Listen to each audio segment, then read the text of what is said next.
Well, well, well. First, I want to give an honor and thank you to God for just blessing me and my team to make it here. I want to thank Little Caesars for giving us this opportunity. I want to thank Hanna Gabriels and her team for accepting this opportunity and, coming and testing their luck against me once again. This is a dream come true for me. Born and raised in Flint, Michigan, right down the street from Detroit. I have come to many games here to watch the Pistons play. Me and my grandmother watched the Pistons play on TV when they won the championship. And now to actually be here, here in Detroit, fighting where the Pistons play, 15,000 fans. This was unheard of in women's boxing when I turned pro. We weren't even getting a chance to fight on TV, and no world champion was getting paid over $10,000 to $15,000. That's ridiculous. And I felt that way when I turned pro. I had to make the decision to either stay amateur and go back and win the Olympics like I knew I could, or turn pro and join the fight to fight for women's equality. I did that, and I took on the biggest challenges. One of my biggest challenges was Hanna Gabriels. Back then, I had 2 belts, and I was 5-0. Hanna Gabriels was 18, 1-1. And the girl that beat her, she came back and beat her. So we knew Hanna Gabriels was a dog. We knew that she was, she was a really good fighter. She was 3-time division world champion then. So for her to knock me down and that to be her biggest accomplishment of her career is, it's kind of ironic, I think. And I think that if we're going to talk about somebody being knocked down, we can't forget to talk about how she lost. Mark was absolutely right. The knockdown pissed me off because it was a flash knockdown. Now, I don't know if Mark will recall, but after the fight, I was in the back of the car after winning, very upset and very frustrated. And Mark said, "Claressa, what's wrong?" I was just like, I want to fight her some more. Mark, you make sure you give me that rematch. And Mark and Dimitri tried immediately after. It wasn't us that was turning down the fight. Hector, stop it. Nobody's scared of Hanna Gabriels. Stop it, Hector. And also, Hector was on Instagram. I had to block him because he kept harassing me online, talking shit to me online, saying I was scared of Hanna Gabriels for months. And I kept telling Dimitri and Mark, set the fight up. Let's go. And they made plenty of offers. Now, just so I can be factual, in the last 4 years, I fought 8 times. I'm 13-0, Hector. Hanna Gabriels has fought 3 times. She has been inactive. She's fighting as heavyweight now. We fought at 160. But she's in the best shape of her life, and she's coming to knock me down, and I won't get back up. I can't wait to hear the story till after the fight, because that's not going to happen. I'm going to finish the job this time. I beat her unanimously after being knocked down. And this time, I don't want a unanimous decision. I want the knockout. She's able to get knocked out. It's happened to her before. I'm able to get knocked down. It happened to me before. But I got up and I won. And I'm fighting here in Detroit in front of all my family, all my friends, and I'm fighting in front of the United States. Hanna Gabriels is in for a world heat of trouble come June 3rd. Y'all want to be there, because this is the fight that's going to solidify what I've been saying, that there's no girl, not many men in this world that can get in the ring with me and take me. I'm a problem. I'm from Flint, Michigan. I want all the smoke. Whoever got the smoke, let's go. Let's fight. And, just the fact, Hanna Gabriels was a pretty nice girl. Let's not get that wrong. But I'm not and have not been scared of nobody. I have traveled the world and fought against girls who are way bigger than Savannah Marshall. Way bigger than Hanna Gabriels, way stronger than Hanna Gabriels, and I've come on top. So to say that I've been ducking her for, what he say, 5 years? That's a lie. I have not ducked nobody. That's why we make the fight now. If I've been ducking her for 5 years, you might as well just be like, hey, whatever. I don't care about how old she is. You guys wanted to fight. I do my job. I do my job, Hector. And if I'm not scared of you, I would be scared of Hanna Gabriels. I almost fought him. We were at some fights and he kept trying to talk to me. I'm like, bro, is you for real? Like, he tried to talk, he was talking trash to me. I got the video and I'll post it later on Instagram if you want to be for real. Michaela and Jenny got it. And I told him, don't be talking to me because I don't do the whole, don't be talking to me if you know we ain't cool like that. I ain't fake. I'm real. And I can't help but to be real because of where I'm from. So, all that trying to be fake and phony and stuff, don't do that with me. If you don't like me, thank you. You ain't gotta like me. But ain't nobody ever gonna disrespect me to my face. Because I'm about that. And I've been about that. And I'm be about that June 3rd. So thank all y'all for being here, for coming here. I hope Hanna Gabriels can make it here safely and speak her piece. Because the truth is, I've always wanted smoke with her after we fought. And I don't know why it didn't happen, but to say that it happened because I didn't want it to happen and that I was scared is very inaccurate.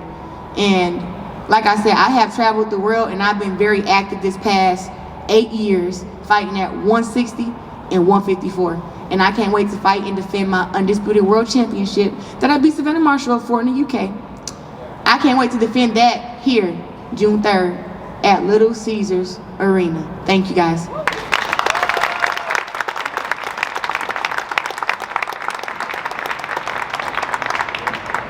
June 3rd, right here at Little Caesars Arena, live on the zone in the United States, Australia, and New Zealand. We're very grateful for this opportunity. Hanna Gabriels is on her way. She's going to be here in 15 minutes, and meanwhile, we'll take questions from the press. Dimitri, I have a question for you. Yeah, sure. Did you ever send me an offer for a rematch? Yes. What? Don't lie. I'm not lying. When did you send an offer for a rematch? Where? Don't lie to your fighter, Dimitri. Don't lie to your fighter. We have spoken several times about the rematch, and it just never happened. So, Wait, so y'all never talked about it either? of course we talked about You it. never had a conversation? No. You have a promoter? You have a promoter that you Oh, speak so you with? spoke to Luke. Of course. And that never happened because of Luke. I don't know why it didn't happen. I don't want to put responsibility. At the end of the day, it's the fighter that gets into the ring. But you know what? The most important thing is that you have the opportunity to prove Dimitri, yourself. both of you, talk to the microphones. There's a few people here who'd like to hear You what have the you're saying. opportunity to prove everybody wrong on June 3rd. That's what we're going to do. What happened doesn't matter. No, but I mean, she's stating facts. Like she said, I was harassing her. She was the one harassing me. There's a video. There's a video. Why was you being sarcastic? Yes. Was I being sarcastic just by saying hello, Claressa Shields?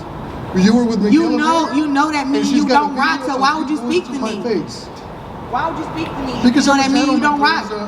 No, you know I don't like. like you. You know that you've been going around saying that I was scared of Hanna Gabriels. You know that I don't like you, so why speak to me? It's a sport inside the ring. Outside the ring, we're supposed to. Outside the ring and inside the ring, the same thing. No, do not speak. If you don't like me, if I'm scared of her, don't say nothing to me. That's the problem. It's not that I don't like you. It's just I don't care for you. That's it. And I don't. I'm sorry.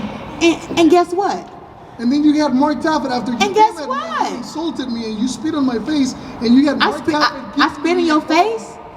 Giving me a. He lying. So wait a minute. So I spit on you? Don't. Did I spit on you?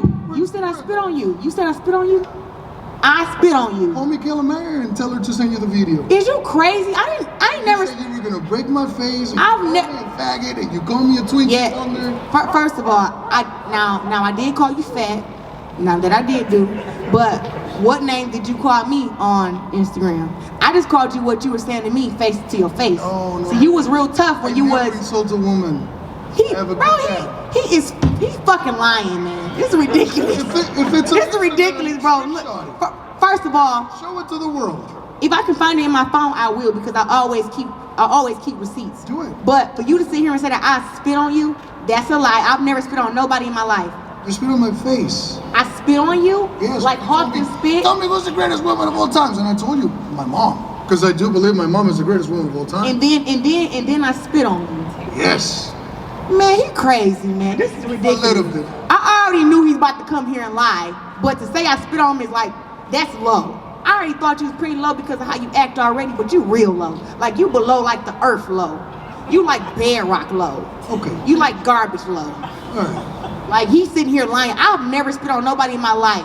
And that's. I I ain't never spit on nobody. Now, I wanna may talk some trash and I may whatever, but I ain't never spit on nobody. He's sitting here, he wanna be like, oh, I'm the victim. No, She called me no. fat. She hurt my feelings. No. Stop it, bro. Stop Not it. at all. You was a grown man, be honest. So you said I spit on you, but you wanna say hello to me. There's a Come video on, of bro. it. Bro, it's a video of me about to walk up and clean your shit because you kept talking to me. That's what the video was. That's the That's what the video was, but no, I didn't spit on you though, and I had already told you, do not be talking to me. Then you You like, said ha I'm ha ha, yeah, because you scared of Hanna Gabriels. I'm putting my hands behind my back and I'm telling you, do whatever you want to do, and I'm just smiling. And you're. I'm gonna post the video because you know I got it right. Please post it. So when I post it, Please post it. I'm gonna tag you because you know one, I didn't Ferkovox. spit on you. That's for one, and That was at then the fight when you spit at me.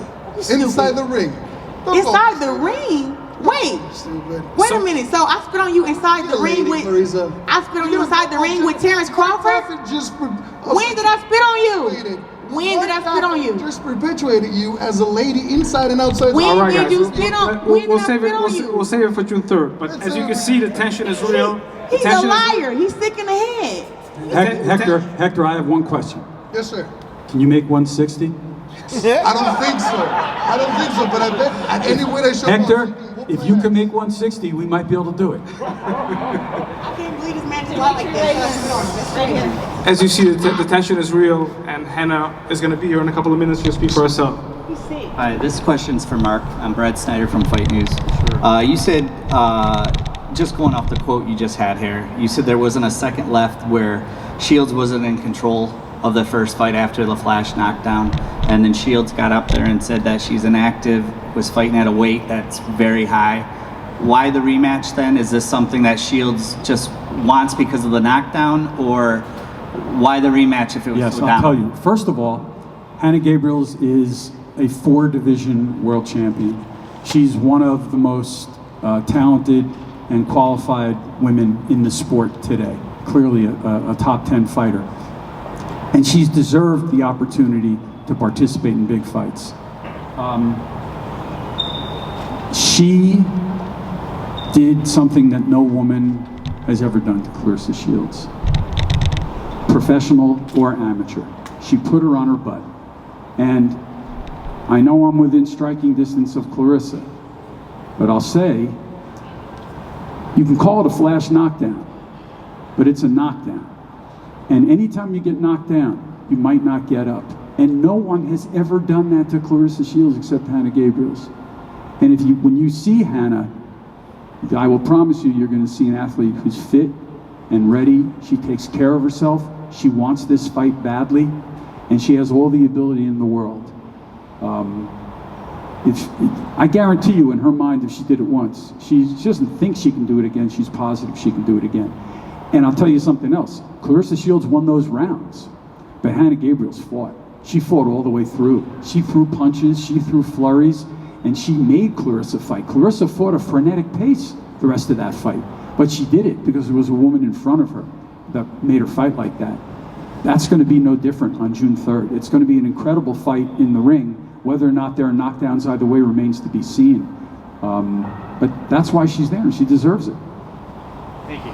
Dimitri, Yes. from Latino Detroit, two-part question. Recently this year, and in the latter part of last year, you've been seen at different promoter shows in the Detroit area and bringing your boxers and getting them on other promoters' fight cards. And you've also been looking at other Detroit area boxers. Will you be featuring your Detroit boxers on this card? And will you also be showing some other of the Detroit boxers on your card? Second part of the question is, Danzon has a history of showing the undercard free stream in the past. Will you allow Danzon to show the preliminary bouts on this particular card for the world to see our boxers? Thank you for the question. So, from our perspective, boxing has to be inclusive, and the Detroit boxing community is not very small, but very vibrant, and you want to bring everybody together. And the goal of the show is to showcase some of the better talent that is here in Detroit and the state of Michigan. All the fights are going to be streamed and either shown on the Zone or on social media, and we're going to feature such talented fighters like Joseph Hicks, U.S. Olympic team captain, Joshua Pagan, U.S. National Champion, undefeated junior welterweight, Deval Smith, undefeated middleweight, WBC Big Four champion from the Crown Gym, and many other fighters. The undercard will be announced shortly. Hassam Al-Mashadi is here in the audience. He's an undefeated welterweight prospect, very exciting. There's different communities in Detroit, different fighters that are very talented, national amateur champions, undefeated pros, and the goal of this event, and Claressa is opening the door for everybody, is to be able to showcase these young talents, and with the idea of them headlining their own events sometime in the very near future. Let me just add something to that. So the fight is being televised June 3rd by DAZN, commonly known as DAZN, for those who didn't know that. They're a prolific boxing television network. They have Anthony Joshua under contract, they have Canelo Alvarez under contract, Ryan Garcia, and many, many other great champions. For them to now have Claressa Shields on their network, it's great for them, it's great for Claressa, and for Dimitri and I. We're in great company on that network. But DAZN, DAZN, will televise that night, and they have indicated to us that they will stream all of the undercard fights as well in the arena. So Detroit will be seen on national television, international television, on June 3rd, and all the fighters that Dimitri is going to bring in from Michigan will have their national and international platform that night. Dimitri, Ronnie Duncan, CBS News Detroit. Question is for Claressa. Everyone talks about the past, but let's talk about your present. You've been more active, your boxing IQ has gotten better. Talk about the strengths that you've gained since the last time you guys have fought. I think that's the big question that needs to be answered, because it's quite obvious you're not the same woman who fought her back then. Yeah, well, over the past couple years, I feel like I've turned more into a pro style. I turned my punches over more. I have a higher pace now.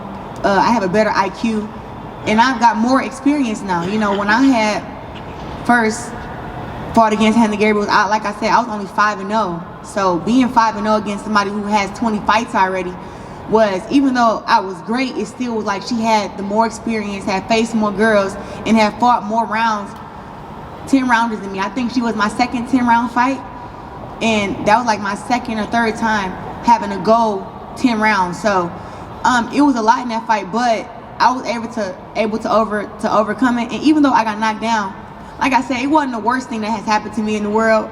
And I always gotten back up, no matter what it was in my life. So I'm not really a person that cares too much about being knocked down. It's all about what you do after. So I showed my resilience, and I've just continued to fight the best. You know, if I was worried about that fight, about how I got knocked down, I mean, I wouldn't have taken on bigger challenges after that. After that, I fought against Christina Hammer, who also had 21 fights, had been undefeated for 9 years.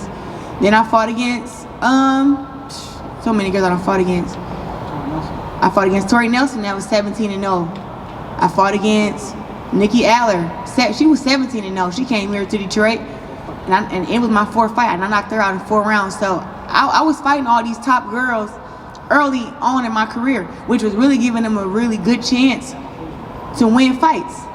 And even Emma Cozen and Savannah Marshall, all those girls had a lot of experience, and more knockouts and all this stuff, but I have taken on the biggest challenges since fighting Gabriels, like I did before fighting her, and I have learned a lot more. And I haven't just fought here in the U.S. I've traveled to the United Kingdom, to Cardiff, New York, wherever I've had to fight at, to fight against the best, and I've beaten them. So I can not only win in Detroit, but I can win anywhere.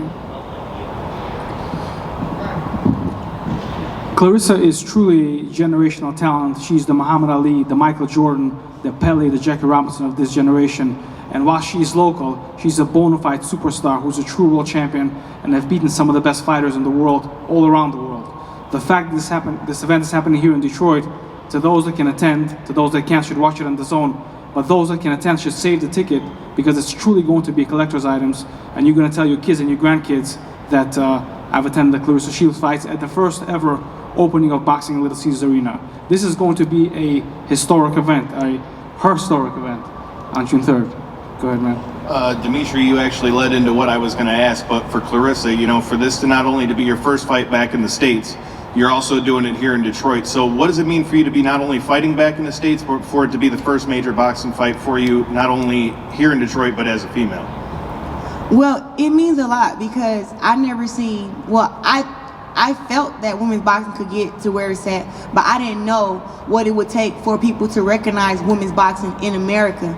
In the UK, they've already been putting on big fights. They've already been doing the O2 Arena and Wembley, and Katie has been doing her thing over there along with some of the other girls. And even I went over there and fought at the O2 Arena, but I was always wondering, like, when will I get my chance here in the United States to show that women's boxing is well and alive here in America. We don't have to travel to the UK to get the big fights. Those girls should be coming here because we are the better fighters. A lot of the girls have went over there because they're paying more. It's a TV network, and it's like, no, I want to build my brand and my legacy here in the United States. So I'm happy that I get this opportunity. It's against a great opponent. It's a rematch, and it's just, I mean, everybody remembers that fight that I had in Detroit versus her.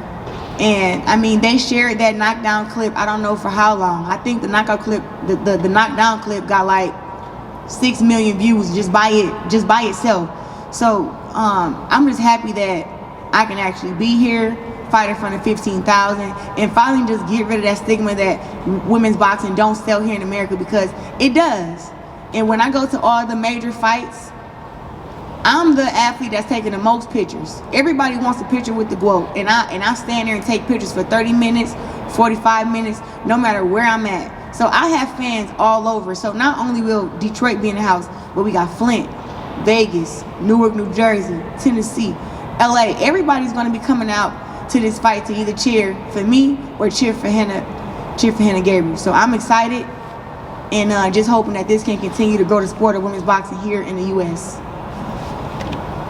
So congratulations, by the way, to Team Shields for getting this fight here. We talked a little bit earlier, you guys did, about, especially Shields, about this is checking off a box that you guys have. It's a question to all three at Team Shields. What is the vision? What other boxes do you have to check off in the future? What can you lead us into that are some goals that you guys have? Claressa has won more undisputed world titles than any man or woman in the history of the sport, but she's not done winning undisputed world titles. I'm sure we'll have the opportunity to fight for the 168-pound undisputed title at some point. Just so happens that the woman who holds those belts right now is a heck of a fighter, Franchon Cruz. Not a lot of fighters have a first fight like Claressa Shields versus Franchon Cruz. That's a heck of a pro debut. But you know, we wanted to make our mark early on and show that we were serious. And it was the best fight that night on the card, and the best fight on most cards even since then. A lot of punches. So there's something there.